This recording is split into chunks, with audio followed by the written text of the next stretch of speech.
আজকে শুক্রবার জিলকদ মাসের 10 তারিখ। তো শুক্রবার যেহেতু সবাই বাসায় আছে, তো ভাবলাম একটু ভালো মন্দ রান্না করি। আর এই পুরো রান্নাটাই কিন্তু আপনাদের ভাই আমাকে সাহায্য করছে, কারণ রান্নাটা সেই করে দিছে। আপনাদের ভাই কিন্তু ভালোই রান্না বান্না করতে পারে। আমার যখনই যেটা খেতে ইচ্ছা করে তাকে বললে আমাকে রান্না করে খাওয়ায়। তো মাঝে মাঝে আমাকে বিরিয়ানি রান্না করে খাওয়ায়, তেহারি রান্না করে খাওয়ায়, আবার এইভাবে মোরগ পোলাও কিন্তু রান্না করে খাওয়ায়।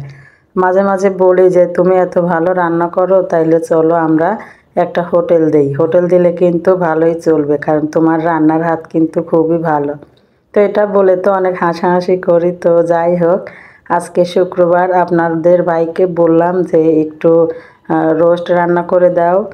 আমি তো অন্য কাজে ব্যস্ত ছিলাম, তো সেই এই তো সম্পূর্ণ রান্নাটা করেছে।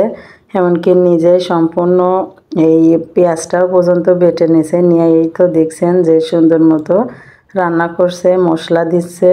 তো তো শুধু আমি ওর রান্নার প্রশংসা করি না, অনেকেই করে। যারা যারা আপনাদের ভাইয়ের হাতের রান্না খেয়েছে তারা অনেকেই অনেক প্রশংসা করে। সত্যিই আপনাদের ভাই এত সুন্দর করে রান্না করে যে প্রশংসা না করে আর পারা যায় না।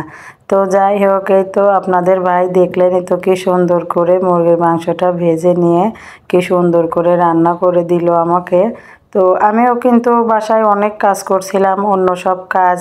তো সেই ফাঁকে তাকে বললাম রান্না করে দিতে, তো সে আমাকে এই সুন্দর মতো রান্না করে দিল। দেখছেন রান্নার কালারটা কিন্তু খুবই সুন্দর আসছে। আসলে সে খুবই পাকা হাতের রাঁধুনি হয়ে গেছে বলতে পারেন।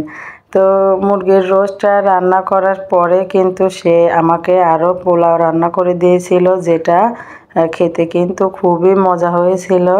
তো পোলাওটা ছিল কিন্তু অনেকগুলা, এক পাতিল সে রান্না করে দিছে। আসলে আপনাদের ভাইয়ের অনেক বেশি ধৈর্য আছে, না হলে কি এত গরমের মধ্যে সে আমাকে এভাবে রান্না করে খাওয়ায়। আসলে রান্নার শেষে সে আবার মনে করেন আমাকে প্লেটে করে নিয়ে খুব সুন্দর মতন আমাকে বেড়ে দিচ্ছে। এদিকে আমি খাওয়া দাওয়ার পরে 1 কেজি আদা ব্লেন্ড করে নিয়ে খুব সুন্দর মতো এভাবে রেখে দিয়েছিলাম। এভাবে রাখলে কিন্তু রান্নার সময় অনেক সুবিধা হয়।